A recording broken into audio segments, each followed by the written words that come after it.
नमस्कार विद्यार्थी मित्रांनो, आज आपण जे दुसरं प्रकरण पाहत आहोत त्यामध्ये पुढचा मुद्दा पाहणार आहोत. लोकसंख्या या प्रकरणात लोकसंख्या वितरणावर परिणाम करणारे घटक मागच्या व्हिडिओमध्ये बघितले होते. आजच्या व्हिडिओमध्ये आपण त्या ठिकाणी लोकसंख्या संक्रमणाचा सिद्धांत पाहणार आहोत. तर लोकसंख्या संक्रमणाचा सिद्धांत हा 1945 साली अमेरिकन लोकसंख्या शास्त्रज्ञ फ्रँक डब्ल्यू नॉटेस्टाईन यांनी मांडला. आता हा सिद्धांत काय सांगतो तर या ठिकाणी दुसऱ्या वाक्यामध्ये सांगितलं आहे का लोकसंख्या वाढीच्या ज्या अवस्था आहेत ह्या जन्म आणि मृत्यूदर यावरून काढल्या जात असतात. जन्मदर आणि मृत्यूदर म्हणजे दर हजारी लोकसंख्येमागे त्या ठिकाणी किती बालके जन्माला आली आणि किती त्या ठिकाणी लोकसंख्या मृत पावली यावरून लोकसंख्येची वाढ ही काढली जात असते. म्हणजे दर 1000 लोकसंख्येमागे किती नवीन मुलं मुली जन्माला आल्या आणि किती त्या ठिकाणी लोकसंख्या ही मृत पावली यावरून लोकसंख्या वाढ काढली जात असते. यानुसार त्या ठिकाणी लोकसंख्या वाढीचं एक चक्र त्या ठिकाणी आपल्याला आढळून येतं. म्हणजे त्या ठिकाणी लोकसंख्येत कशा पद्धतीनं बदल होत जातो, त्याच्या कशा अवस्था होतात त्यालाच त्या ठिकाणी लोकसंख्या संक्रमण अवस्था असं त्या ठिकाणी म्हटलं गेलेलं आहे. आणि लोकसंख्या बदलाचं हे जे काही चक्र चालतं त्यालाच लोकसंख्या संक्रमण सिद्धांत असं त्याने त्या ठिकाणी मांडलं आहे. आता हे लोकसंख्या संक्रमण हे त्याने त्या ठिकाणी 4 अवस्थेतून जात आहे. म्हणजे लोकसंख्येचं जे संक्रमण आहे हे त्या 4 अवस्थेतून त्या ठिकाणी जात आहे. त्या 4 अवस्था म्हणजे तर कोणत्या तर त्या ठिकाणी संक्रमणपूर्व समतोल अवस्था, प्राथमिक संक्रमण अवस्था, उत्तर संक्रमण अवस्था आणि संक्रमणोत्तर समतोल अवस्था अशा त्या ठिकाणी ह्या 4 अवस्था आहे. आणि ह्या प्रत्येक अवस्थेमध्ये काय जन्मदर आणि मृत्यूदरची स्थिती असते आणि त्या ठिकाणी समाजात काय स्थिती असते हे त्याने त्या ठिकाणी मांडलं गेलेलं आहे. परंतु ह्या अवस्था पाहण्यापूर्वी ह्या सिद्धांताची काही मूलतत्वे त्या ठिकाणी मांडली गेलेली ती मूलतत्वे पहा. तर ती जी मूलतत्वे ती पहा का लोकसंख्या वाढ आणि स्थानिक आर्थिक विकास यांचा त्या ठिकाणी जवळचा संबंध असतो. म्हणजे लोकसंख्या वाढ आणि त्या ठिकाणची जी काही आर्थिक प्रगती झालेली आहे यावर त्या ठिकाणी लोकसंख्या वाढ ही अवलंबून असते. आर्थिक विकास आणि लोकसंख्या वाढ ह्या एकमेकांची पूरक गोष्टी आहेत. त्यानंतर दुसरं मूलतत्व आहे लोकसंख्येची वाढ ही चक्रीय स्वरूपाची असते. म्हणजे लोकसंख्येची वाढ ही त्या ठिकाणी चक्रीय स्वरूपाची आपल्याला आढळून येते. त्यानंतर त्या ठिकाणी लोकसंख्या संक्रमण सुरुवातीला मंद असतं, नंतर जलद होतं, स्फोटक होतं आणि नंतर हळूहळू पुन्हा ते मंद होतं आणि शेवटी स्थिरावतं. म्हणजे लोकसंख्या वाढ ही त्या ठिकाणी सुरुवातीला मंद असते, नंतर त्या ठिकाणी वाढ होत जाते, नंतर तिचा स्फोट होतो म्हणजे अतिरिक्त वाढ होते आणि शेवटी लोकसंख्या पुन्हा स्थिरावते. म्हणजे त्या ठिकाणी लोकसंख्या ही त्या ठिकाणी अशा अवस्थेतून जात असते. लोकसंख्येचा वाढीचा कल हा जन्म मृत्यूदर यावर अवलंबून असतो. आणि त्यानंतर लोकसंख्येचे मूळ हे आर्थिक संक्रमणात असून आर्थिक संक्रमण झाल्यानंतरच लोकसंख्येचं संक्रमण होतं. म्हणजे जर त्या ठिकाणी आपण भारताचा विचार केला तर स्वातंत्र्य पूर्व काळामध्ये म्हणजे त्या ठिकाणी भारत स्वतंत्र होण्याच्या अगोदर त्या ठिकाणी भारतात लोकसंख्या वाढीचा जो दर होता हा कमी होता. त्यानंतर स्वातंत्र्य काळानंतर त्या ठिकाणी लोकसंख्या वाढीचा दर वाढत गेला आणि 1990 नंतर लोकसंख्या ही प्रचंड वाढलेली आहे. आजही भारताची लोकसंख्या ही स्फोटक स्थितीत आहे आणि पुढच्या 50 वर्षानंतर भारताची लोकसंख्या ही स्थिरावणार आहे. म्हणजे अशा प्रकारे त्या ठिकाणी लोकसंख्येची जी काही वाढ आहे ही संक्रमण आहे. आधी त्या ठिकाणी ती स्थिर असते, मंद गतीने असते, नंतर वाढत जाते, मग तिचा विस्फोट होतो आणि पुन्हा ती स्थिरावते. आणि हे जे काही लोकसंख्येची जी वाढ आहे ही त्या ठिकाणी आर्थिक विकासाशी संलग्न आहे. म्हणजे जसजसा भारताचा आर्थिक विकास होत चालला आहे तसतशी त्या ठिकाणी लोकसंख्येची वाढ विस्फोट झाला आणि आर्थिक विकास झाल्यानंतर पुन्हा त्या ठिकाणी लोकसंख्या ही स्थिरावणार आहे. म्हणजे ही जी काही मूलतत्वे मांडली गेलेली आहे, ही मूलतत्वे त्याने त्या ठिकाणी लोकसंख्येच्या संक्रमणाशी निगडित असलेली जी घटक आहे ती त्याने मांडलेली. आता पाहूया आपण ह्या लोकसंख्ये संक्रमणाची ज्या काही अवस्था आहे, या 3-4 अवस्थेतून त्या ठिकाणी ही लोकसंख्या पार होत असते. त्याच्या 4 अवस्थेपैकी पहिली अवस्था पहा, त्या ठिकाणी संक्रमणपूर्व समतोल अवस्था. संक्रमणपूर्व समतोल अवस्था म्हणजे काय, तर या ठिकाणी काय स्थिती असते पहा, जन्म मृत्यूदर हे दोन्ही जास्त असतात आणि समान पातळीवर असतात. म्हणजे जन्म आणि मृत्यूदर हे जास्त असतो, त्यामुळे लोकसंख्या वाढ ही होत नाही. त्या ठिकाणी दर हजारी 35पेक्षा जास्त जन्मदर असतं. समाज कृषीप्रधान असतो, त्या ठिकाणी रूढीप्रिय समाज असतो आणि त्यामुळे जास्त प्रजोत्पादन केलं जातं. म्हणजे कुटुंबात लोकांची संख्या, मुलामुलींची संख्या ही जास्त असते. जर आपण आपल्या आजोबा पणजोबाचा काळ पाहितला तर ते 7 जण भाऊ 8 जण भाऊ असं म्हणतो आपण. जे काही म्हणजे काय आहे, तर त्या काळामध्ये त्या ठिकाणी जास्त जन्मदर होता, जास्त मृत्यूदर होता. जर आपल्या आजोबांनी त्यांना विचारलं तर ते म्हणतात आमचे 3 भाऊ वारले, आम्ही 7 जण होतो, 4 जण राहिलो, असं जे काही म्हटलं जातं. म्हणजे त्यावेळेस त्या ठिकाणी जे काही समाज होता त्यामध्ये प्रजोत्पादन हे जास्त होत होतं.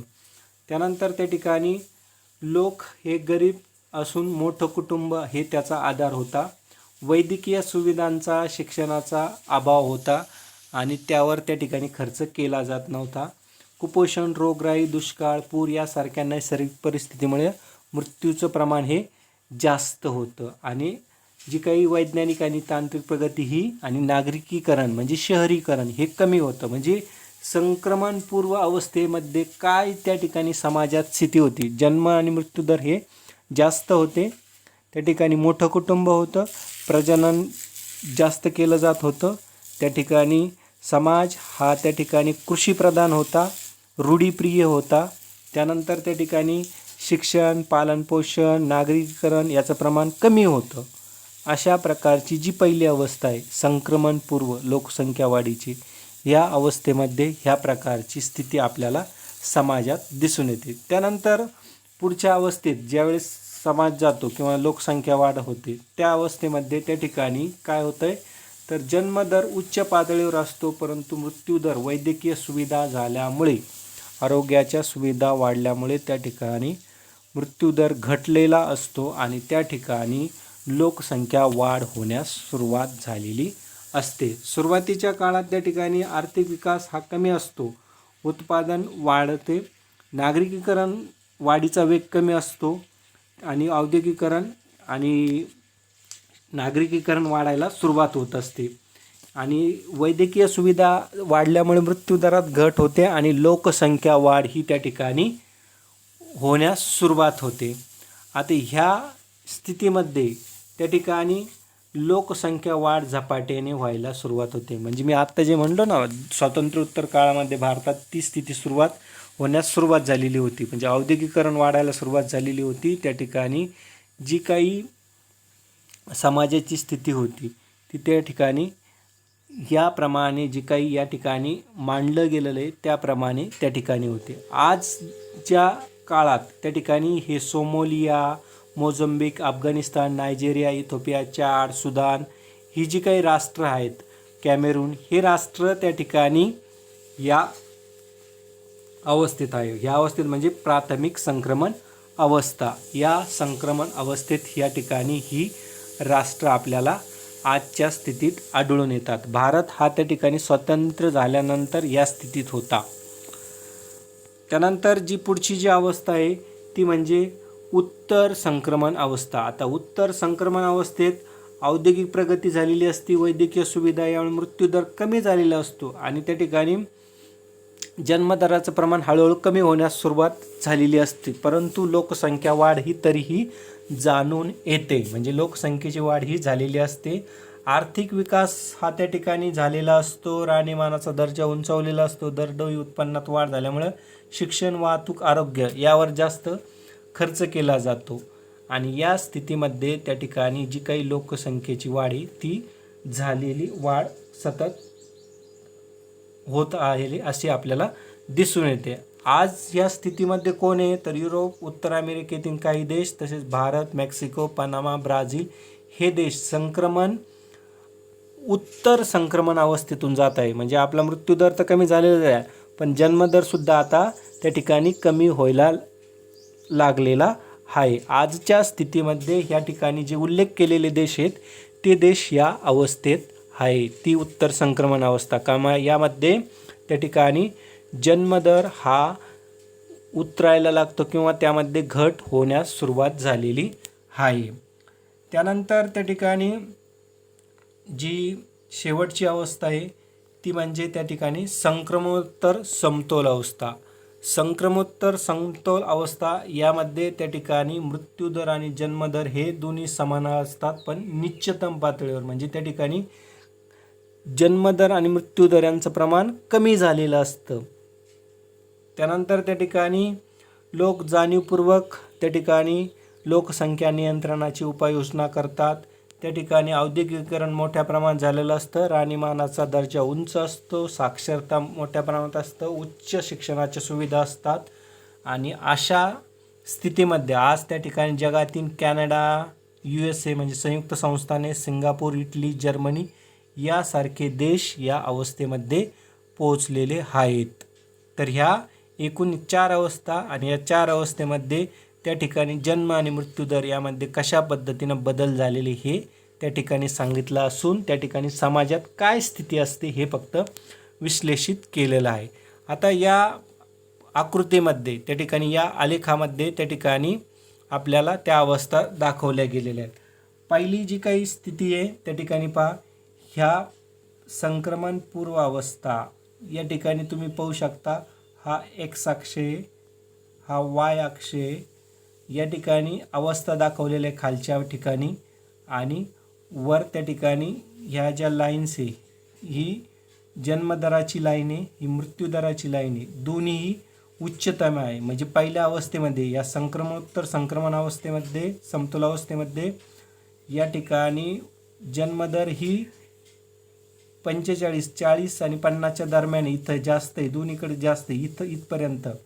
त्या ठिकाणी मृत्यूदर घटायला सुरुवात होते, प्राथमिक आहे, पण जन्मदर हा अधिक आहे. ही रेषा पहा, ही आलेखाची ही रेषा पहा. त्या ठिकाणी ही जी काही दुसऱ्या अवस्थेमध्ये म्हणजे या ठिकाणी या दुसऱ्या अवस्थेमध्ये त्या ठिकाणी जन्मदर लाईन वर आहे आणि मृत्यूदराची लाईन खाली आलेली. म्हणजे या ठिकाणी मृत्यूदर हा त्या ठिकाणी असे काढले तर 40पर्यंत आलेला आहे, परंतु त्या ठिकाणी जन्मदर हा 45पर्यंतच आहे. मग त्या ठिकाणी उत्तर संक्रमण अवस्थेमध्ये या ठिकाणी पुन्हा या ठिकाणी या स्थितीमध्ये पुढच्या या उत्तर संक्रमण अवस्थेमध्ये मृत्यूदर पार खाली आलेला असतो आणि जन्मदरात घट होण्यास सुरुवात झालेली आहे. आणि शेवटच्या अवस्थेमध्ये दोन्हीही खाली आलेली रेषा आहे. या जे काही रेषा आलेख काढलेला आहे हे X अक्ष आहे, हे Y अक्ष आहे आणि ही जी काही लाईन दाखवलेले दोन ही म्हणजे जन्मदर आणि मृत्यूदर हे त्या ठिकाणी कशा प्रकारे त्यांच्यामध्ये तफावत होत जाते. ही पहिली अवस्था, दुसरी अवस्था, तिसरी अवस्था आणि शेवटच्या अवस्थेत ती कसं खाली आलेली आहे. म्हणजे ते त्या ठिकाणी 10पर्यंत त्या ठिकाणी जन्म आणि मृत्यूदराची पातळी पोचलेली आहे. म्हणजे यावरून त्या ठिकाणी या आलेखावरून आपल्याला या अवस्था समजून घेता येतात. त्यानंतर या सिद्धांतावर केल्या जाणाऱ्या टीका पहा. लोकसंख्या संक्रमणाचा काळ निश्चित नाही. म्हणजे त्यांनी सांगितलं का प्रत्येक देश हा प्राथमिक अवस्था, उत्तर संक्रमण अवस्था किंवा संक्रमणोत्तर अवस्था या 4ही अवस्थेतून प्रत्येक प्रदेश जात असतो, परंतु त्यासाठी किती काळ लागेल हे त्या ठिकाणी त्या सिद्धांतात सांगितलेलं नाही. आर्थिक विकास हा आवश्यक आहे. म्हणजे त्या ठिकाणी आर्थिक विकासापेक्षा वैद्यकीय सुविधांचा त्या ठिकाणी जर प्रसार झाला तर एखादा प्राथमिक अवस्थेतला देश हा डायरेक्ट पुढच्या अवस्थेत मृत्यूदर आणि जन्मदर बी कमी करू शकतो जर वैद्यकीय सुविधा दिल्या तर. म्हणजे आर्थिक विकासच त्याशी निगडीत आहे हे म्हणणं चुकीचं आहे. त्यानंतर त्या ठिकाणी प्रत्येक देश हा 4ही अवस्थेतूनच जाईल, काही देश पहिल्या दुसऱ्या अवस्थेतून डायरेक्ट शेवटच्या अवस्थेत जाऊ शकतात. म्हणजे प्रत्येक देश याच क्रमाने त्या ठिकाणी मार्गक्रमण करेन हे म्हणणं सुद्धा चुकीचं ठरतं आहे. त्यानंतर लोकसंख्या नियंत्रणासाठी फक्त आर्थिक घटकच शी निगडित आहे हे म्हणणं सुद्धा चुकीचं आहे. त्या ठिकाणी सामाजिक, शैक्षणिक आणि शासकीय घटक हे सुद्धा त्या ठिकाणी लोकसंख्या नियंत्रणासाठी, वाढीसाठी परिणाम करत असतात. आणि आर्थिक विकासामुळं त्या ठिकाणी मृत्यूदर खाली येतो हे म्हणणं चुकीचं आहे. तर ह्या अशा पद्धतीनं या सिद्धांतावर टीका केल्या जातात. तर हा सिद्धांत सांगतोय 4 अवस्था, त्या 4 अवस्थेतून प्रत्येक प्रदेश किंवा देश हा जात असतो. त्या अवस्था त्या ज्या अवस्था आहेत त्या म्हणजे संक्रमणपूर्व समतोल अवस्था,